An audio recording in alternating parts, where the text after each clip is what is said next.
Welcome back to my show, Detailz with Dida Ritz. Yes, my show where I'm able to break down a little details and give you my experience on season 4 of RuPaul's Drag Race. And my special guest today, I'm super excited to have IMHO's very own, my good sister, Aunty Chan. Hello. Now, was it auntie or auntie? You know what?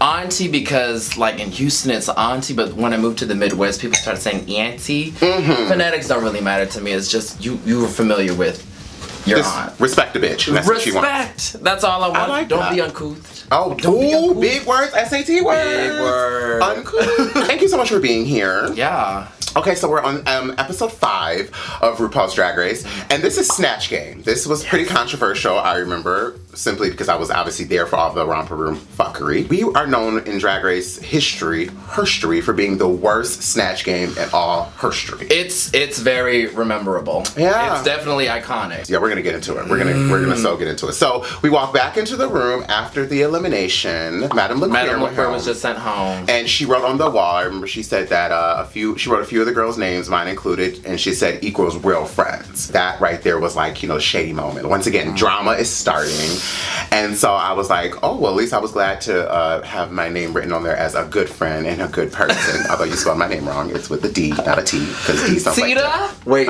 they said Dida Ritz? And that was very sad because, you know, LaQueer's a good girl, you know, and she's a great drag queen, so I also felt very bad. But, you know, if you don't do good in the challenge and you are the captain, gotta go. yes, sink with the ship.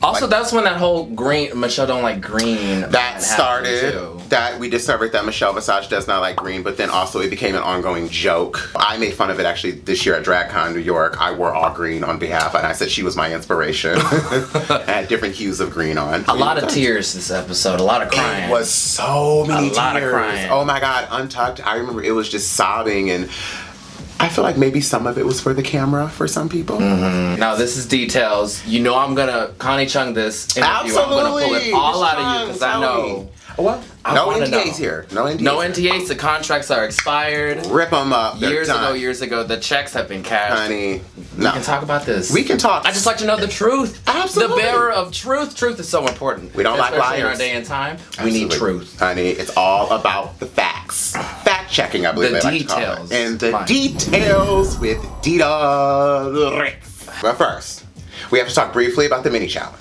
Now, the mini challenge was the most stupidest mini challenge I think I've ever seen. But you won the feathers. I did. I won the feathers. Some girls had to pin the cock on Rue's face. You know, Rue loves cock. Yeah, hey, he owns a ranch, so you better love cock. Pin the cock on the face, blow the feathers up, and then there was, what was the other one? The cock, the other cock. So they had to throw the rings, and remember, and Milan won that. So then after we did those 3 categories, the final was me, Milan, and Fifi, and then we had to do the egg race, where we had to go through between the wig heads, and we had to put the eggs in our coochie. And then squat. I thought it was the dumbest thing. Once again, I always said the mini challenges either meant one or two things, that you were going to be a team leader. I wasn't trying to do that. I was like, I don't really care about this. This challenge is not important at all. Did you know that it was going to be Snatch Game that week? Like, do they tell you? They don't tell us, but we had all been kind of like, at this point, I think Drag Race had a formula. We all kind of knew, and so it was kind of funny when Rue told us after we did the mini challenge, and he's standing there and he goes, the password is, and we were all like literally on pins and needles like, what, Snatch Game, Snatch Game. And then he goes, Snatch Game, and we literally all were so excited. It was exciting. I had 3 people in mind I wanted to do. I wanted to do Beyonce, Diana Ross. Some of those were taken. And so then I thought, you know, I watched enough Wendy Williams. I've been a Wendy fan from the beginning. And I was like, you know, I'm gonna do Wendy Williams. And I know Rue had been on Wendy Williams. If Rue would have like tried to get me on things, I knew I could have talked about the conversation they had. I could have, you know, so if you notice I say nice to see you again, because I was ready for, and I think I threw Rue off. Oh, you did a little research. I felt prepared. I felt prepared even through my walkthrough. They didn't show my walkthrough, but a little behind the scenes take was, because you know, Rue does a walkthrough with everyone. He doesn't, you may only see him do a walkthrough with like 1 or 2 people, but he did a walkthrough with me. And I remember he had even asked, he kind of challenged me a little bit on like the Whitney, Wendy interview. He was like, I'm going to be Whitney. He's like, I'm going to be Whitney Houston. You be Wendy Williams. Over the phone? No, yeah. So we were kind of like back and forth having fun with each other. And I always love the walkthroughs because I felt like that was my moment to show Rue, like, you know, like maybe another side of me. I felt always kind of like honored when I could like have those one-on-one like key moments with him. How is Rue off the camera? Off camera, Rue doesn't talk.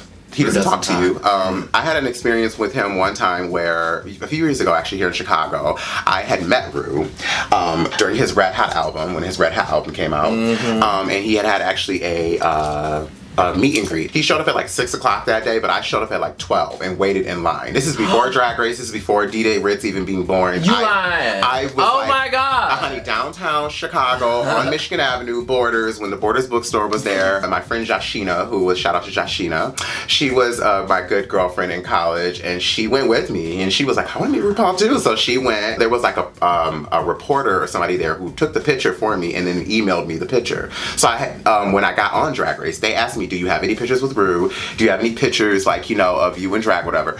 And I said, of course. So I sent them the picture of me and Rue. They blew it up. I put all, that's why when you ever see the girls' stations and they have pictures, they always want you to have those type of things so they can use them for, you know, conversational topics or whatever. Rue had sometimes walk around and he would try to sneak in a word once or twice, you know, here and there to some people and ask about makeup and, you know, what kind of makeup do you use and stuff like that. But it was like very minimal, like very little, you know, it wasn't a full on, it was like one. It's to get the content out. That's what I feel. That's what I see in her, because I see her like, all right, we're gonna get this shot. We're gonna get this shot, because she's all oriented around TV. Absolutely, and she's always on. You would rather have RuPaul be on because her off is kind of boring. Yeah, she's kind of boring. Like she's like quiet. She's very to herself, which is understandable. I'm kind of the same way too. Like I kind of get that from you too. Like we're very on when we know we have to be on. But when the cameras are down and the lights are off, you're kind of like just charging. Chill. We're charging. Exactly. So it is time for Snatch Game.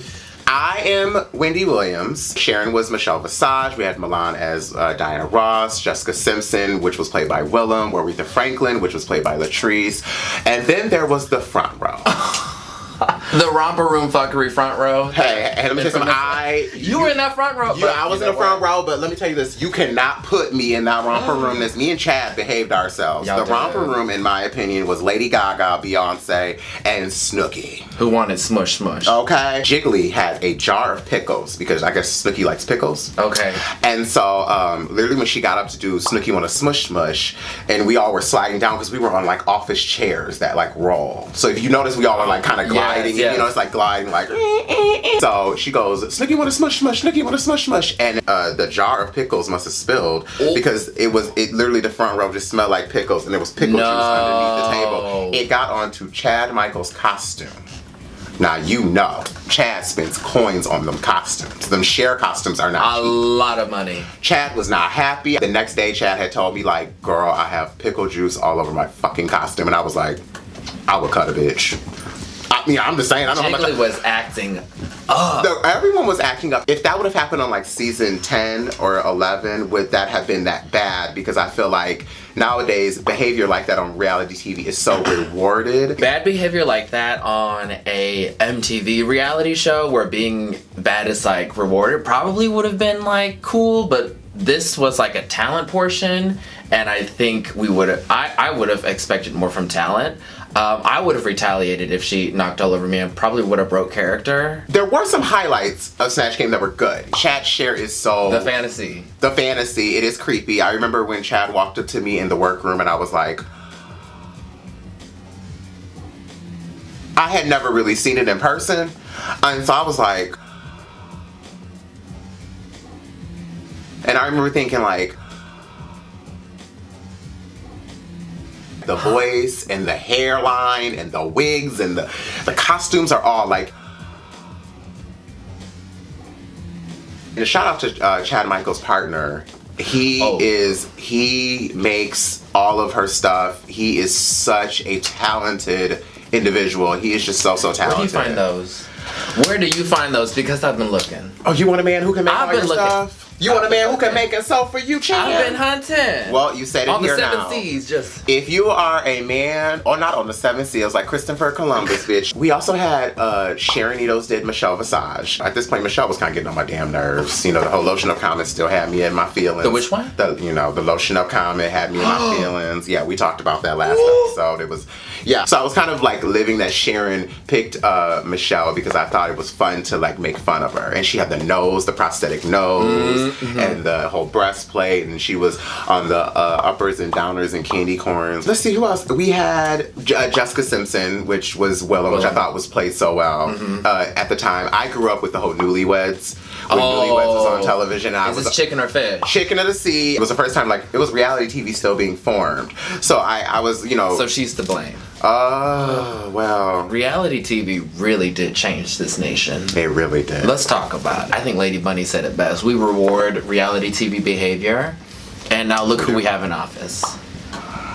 A reality TV star. Not even someone with credentials, but someone that has made a star out of themselves and bought their way around it. Check those facts. Should we keep rewarding this behavior? The Cash Me Outside, how about that girl? I can't stand Fully her. had a career afterwards. I cannot stand that little girl. That little girl need an ass whooping. She really does. A belt to the ass like nobody's business, honey. That's why she walk around with like 3 to 4 security, because she know what's up. But what it is, I mean, we don't have to go there, but we see this cute little white girl do, ooh, it's funny, ooh, it's different. But you see a black girl doing that, ooh, that's trashy, that's if you would have saw a young Janisha on Dr. Phil talking about Cash Me Outside. Detailz?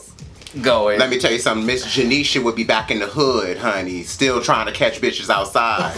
So that's all I gotta say. Snatch Game was getting kind of heated. We had the whole Snooki wanna smush smush moment. We had Fifi front row talking about work it girl, give a twirl. We had Beyonce next to me falling asleep. I feel like I was in a sabotage moment again. You were sandwiched, but you were right in the middle. They sabotaged me in the last challenge, and then I was sabotaged again in the front row. At least Chad was on the end. I was in the middle of the romper. You were being pushed around. Smush, smush, smush, smush, smush, smush. Side by side. Who did you think out of the 3, Jiggly, Fifi, and Kenya, who do you think was like the most? I think Kenya was doing a bit way too much. Because Beyonce ain't never been on no drugs or no medication, and I was like, girl, falling asleep. Do not fell out the disrespect chair her like too. that. Beyonce ain't never acted like this. Like, she's never even given. I mean, other than, you know, when we at the NBA game when she was rocking back and forth. But that was like years later. Like, you know, for the most part, Beyonce keeps kind of like a very... She keeps it together. She's never been a mess. I've never seen her be a mess. Even in the elevator, we didn't even see her act out, you know? I'm saying, we didn't see her get knocked in the elevator. Well, Solange went in on that ass. I think all 3 of them were to blame, in my opinion. But when I look back at it, I applaud Jiggly and Kenya at least for some ownership. I feel like Fifi didn't own up to it. Did she? I feel like she didn't own up to it. And even being there, I feel like she... Well, on the camera, she was like, I liked my Lady Gaga. And I was like, you did. I liked how you looked. You looked great. Jiggly owned up to it right away when we walked into the workroom. I saw it on her face. The next day. She was like, okay. I fucked up. I'm sorry. Because when Latrice went into the romper room fuckery. So, wait a minute. Before we get into that. Yes. I had already saw Latrice check out in the middle of Snatch Game. You looked up, you went. I looked up and I had saw Latrice literally, that whole thing where she's like looking over, like, and then Rue goes, Aretha, how you doing? There was definitely a connection I saw Rue had with Latrice, and maybe because they're closer in age. And I saw that moment of where Rue was like, you fed up with this shit just as much as I am. Because let me tell y'all something. Rue had it. Rue was not in the mood for any of it. Rue was like... It was that apparent? Because it was very apparent. That, right? No, well, because Rue had, he has an earpiece on. He's got people in the control room telling him what to do, kind of, and feeding him lines. And then on top of that, he has to host the show, not to mention control all of us crazy star-hungry, fame-hungry bitches. I could tell when he looked at Latrice and he said, Miss Aretha, how you doing over there? This gonna be a fun elimination tomorrow, because I knew I didn't do nothing wrong. I remember saying, like, if I even have to stand on that stage and I get red, I'm coming for everyone. Oh, I wish that would have happened. I watched all of the Snatch Games and I was like, no, we were bad. Like, this was trash. It's almost cringy to watch now still to this day, but because I know so much behind the scenes. But we're telling you here at Detailz with Dida Ritz. What do you think the secret is to picking your Snatch Game character to be successful? I think it's a commitment. Because you have to stay in the character. I think Jinx Monsoon said it really best when she kind of came on, I think it was last season for Snatch Game, and she walked around with Rue.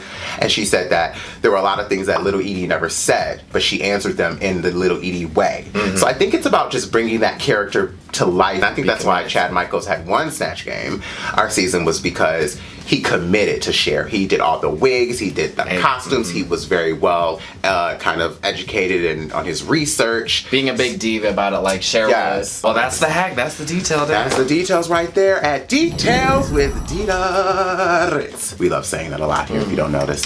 So, Snatch Game is done. We walk back into the workroom the next day.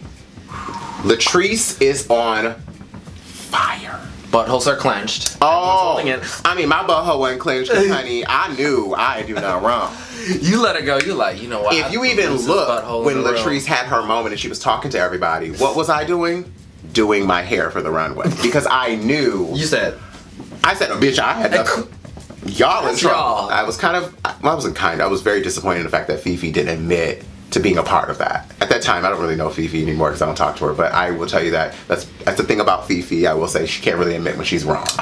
So I said it. Honey, this is Detailz with Dida Ritz, so I'm gonna tell it. She can't admit that she's wrong. She couldn't admit she was wrong. Latrice had her moment. She was very emotional, shedding a tear. She slammed her hand on the table. Latrice has worked in the industry for so long at the time, and she knows the difference between girls who are just doing their job, trying to be funny, trying to get the joke, and girls who are just creating romper roomness, you know, and that's really what it was. I thought she had every right to say what she was saying. Agreed. You know, there was a lot going on and not enough was being said about it because we have to keep the show going and we have to stay in character, but she really let it out, and I'm glad that she said what she needed to say.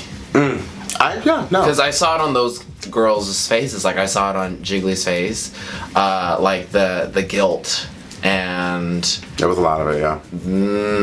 Honey, the room was listening. The room was listening. After all that happened, the talk, we go to the runway. Yes. First up, we have on the runway is Rupaul. This is one of my favorite looks because, like I said, we only see Ru from this halfway up, and then we have to wait till it airs to see what the dress actually looked like. It was so big and large and in charge. I love it. It wasn't chunky yet funky, you know. And she gave me also like a madam at like a brothel or something in that dress. Like she gave me like the because it looked like whorehouse in Texas kind of vibe. Oh, the hot in Texas. Yeah, like it gave me kind of that vibe. It looked like tiered like fans, and that you know how like burlesque performers will hide their body with it. That's what I was getting from it. Yeah, it was gorgeous, gorgeous. Sick mean. So then after Rupaul, next up we have Jiggly Caliente. What'd you think of Jiggly's look? She had a blue. It looked like a homecoming dress with stones on it. Yeah. I thought it looked cute on her. I loved it. I thought it was good. She looked gorgeous. A snatch up here. Maybe she was a little nervous that week too. She was like, you know what, I didn't act that. Let me put on this dress. She knew. She said it. She said, I'm about to go like extra. I mean, everybody was making sure all the hems were straight, all the threads were cut. Said, you know what, let me spray myself because I want to make sure I even smell good too. Loose hairs were all like plucked and like pulled and everything. It's that serious. I liked what Jiggly wore. I thought her makeup was gorgeous. I thought she looked very, very beautiful. I loved it. Next up is Chad Michaels. I loved this. Giraffe print. Very Shania Twain that don't impress me much. Yeah, no, I loved it. It's kind of an outfit I still would like to actually make. Chad's partner actually made that because if you remember, Fifi won the phone call home. That was the kind of like what she won for the mini challenge. And Fifi gave it to Chad because it was their anniversary. He got to call home and he said, I'm going to wear the draft outfit you made, which I thought was such an amazing moment to see. A beautiful episode for Chad, for sure. I love the yellow hair. This is where I look at a queen and I think a queen is ahead of time because yellow hair is such a big thing right now. Yeah, neon colors. Neon colors are very big, and Chad Michaels was so ahead of the cuss. That's why I always say you can't count out an old bitch in the game, honey, because they can teach you a lot of things, honey. Next up, we have Janelle Monae, Miss Milan. I love this. Now, this was a moment. I liked this look. I completely was here for it. A lot of people had a problem, though, she was wearing flats on the runway. What did you think about that? I feel like at that time, Drag Race was so different than where we are right now because right now we're a bit more accepting of like the androgyny silhouettes, the androgyny, because we're at a different social political climate. But at the time, I probably would have not been about the flats, but right now I'm about the flats. Milan had actually had a debate for like almost like 15-20 minutes with judges because they didn't like that she was wearing flats, and she stood up for herself, which I was proud for her doing. She stood up for herself and was very much like, I don't think there's anything wrong with wearing flats. This is the character. She does wear flats. Like, I don't understand the problem. I guess it also just goes to show you how much Drag Race has changed. Mm-hmm. You know, I mean, think the idea of if I would have done Little Richard my season, it would have probably been a little bit controversial, but because the fact of, you know, Drag Race has changed now, you know, Kennedy got to do it and change the trajectory now of what people see on Drag Race. I mean, Michelle this episode said, well, this is a show and you're supposed to be giving drag queen, not drag king. And I was like, wow, this is so quintessential to the era. Yeah. That statement is so connected to how things were back then. I remember when season 5, Alaska did the whole male situation. She was the male character for one of the challenges when they did the kids television show, if you remember. And as soon as she walked on set, Rue was like kind of gagged for a second, like, where's the drag queen? Times have definitely changed with the idea of what is accepted now and what isn't. And that's why I always say we kind of owe that to even like the younger generation, because, you know, y'all don't give a fuck. We don't. You know? All right, so next up we have, which is one of my favorite looks also. This was and Bob Mackie, mind you. This is Bob Mackie? The shoulder piece was Bob Mackie. I don't know if the bodysuit was Bob Mackie. Willem, please let me know if the body piece was Bob Mackie too. God. I'm sure she'll let me know. I love this. I thought it was sexy. We've seen Willem actually in this a couple times. She still wears this. I think she has a red version of it too. I've seen. I thought this was hot. She had the Louboutin boots on. She had her booty out, her real booty out. Her real booty out. I thought, yeah, this was another moment where I was inspired as a drag queen looking at another queen like, damn, this is, okay, you know. Like, Willem's got a killer wardrobe. Sexy. She's got a killer wardrobe. I absolutely loved it. She was in an S&M video with Rihanna, and she had kind of that same vibe. Oh, yes. She did. So, yeah. Willem, you know, Willem knows how to get that check, honey. She knows how to get that check. By the way, girl, send me some cover boy. I want some cover boy sis. Next up, we have Fifi O'Hara. What did you think of Fifi's look? I thought it was okay. Yeah, you know, I had a little bit of a judgment about it. She wore what she wore during the promo. Oh, is this her promo look? That was what the promo look was. Oh, cheating. And yeah, and I feel like that's a cheating, kind of. And I know the other girls have done that in the past. Vivian Panay, I remember, wore her promo look. That's cheating. It is cheating a little bit, because I think that you're just kind of expected to bring it. And I remember thinking at that time, I kind of even looked at her and said, you're going to wear your promo look? She didn't care, and I would have thought. She went around, she went, yeah.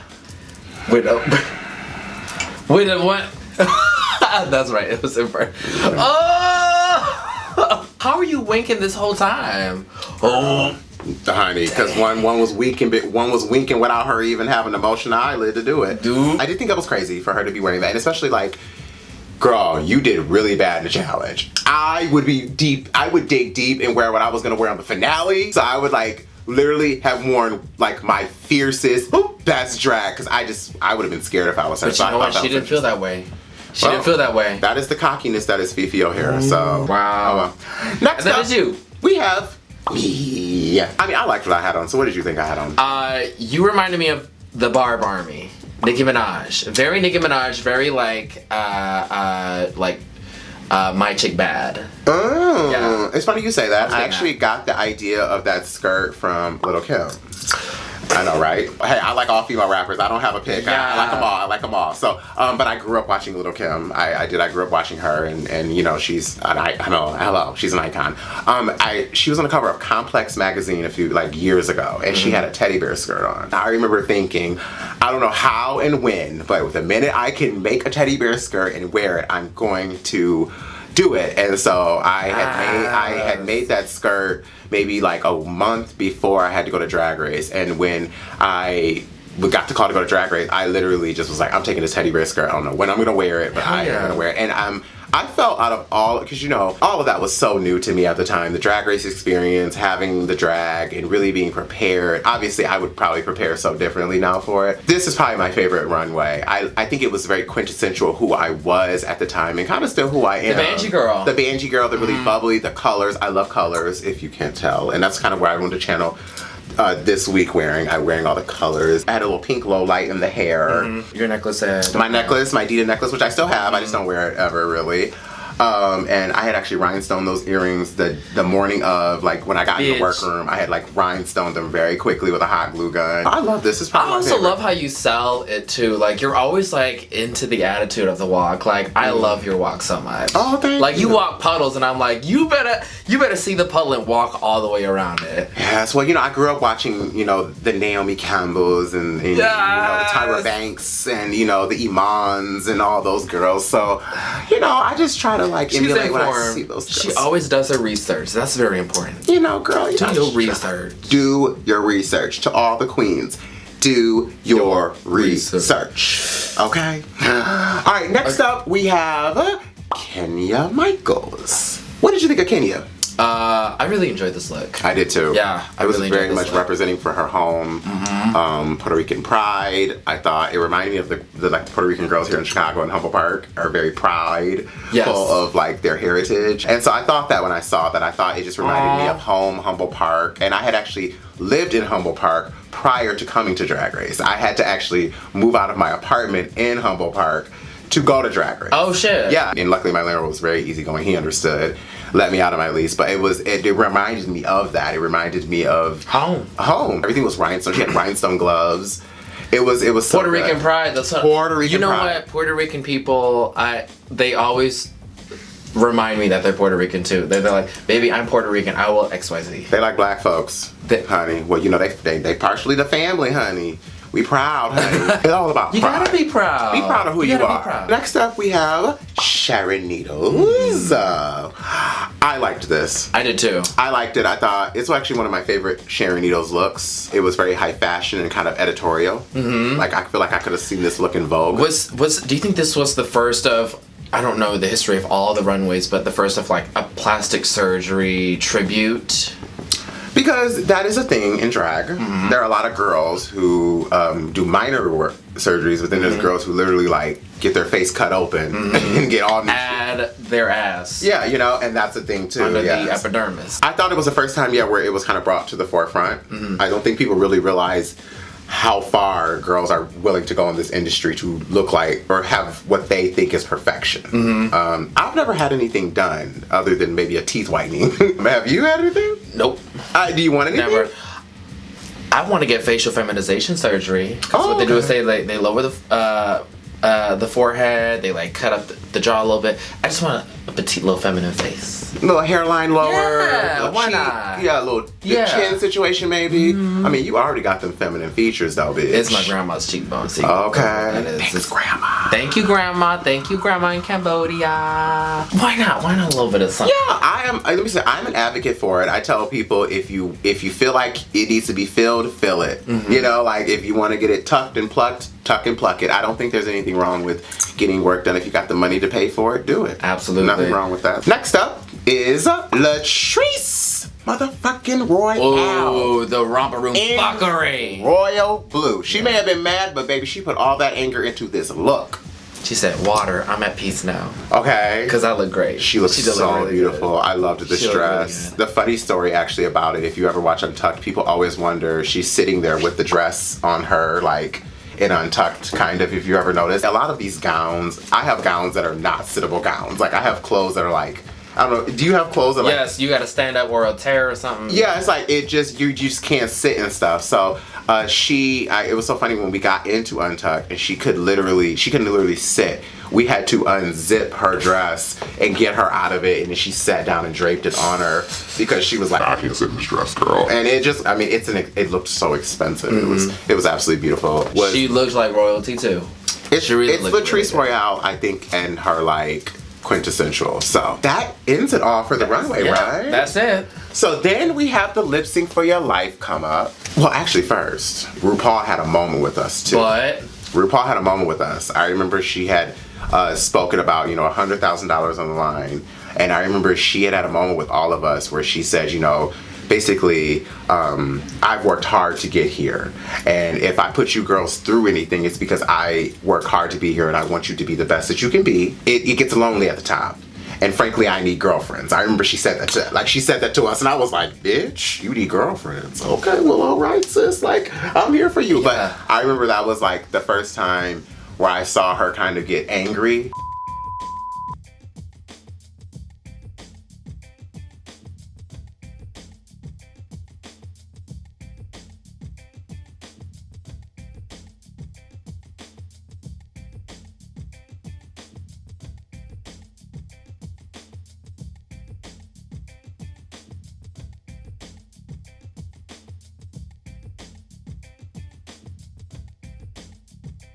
Well, Miss Chan, Aunty Chan, thank you for being here. Thank you for having me. And you guys, thank you for tuning in for another fabulous episode of Detailz with Dida Ritz. We want you to subscribe to IMHO. Also, we want to thank you so much for tipping us out.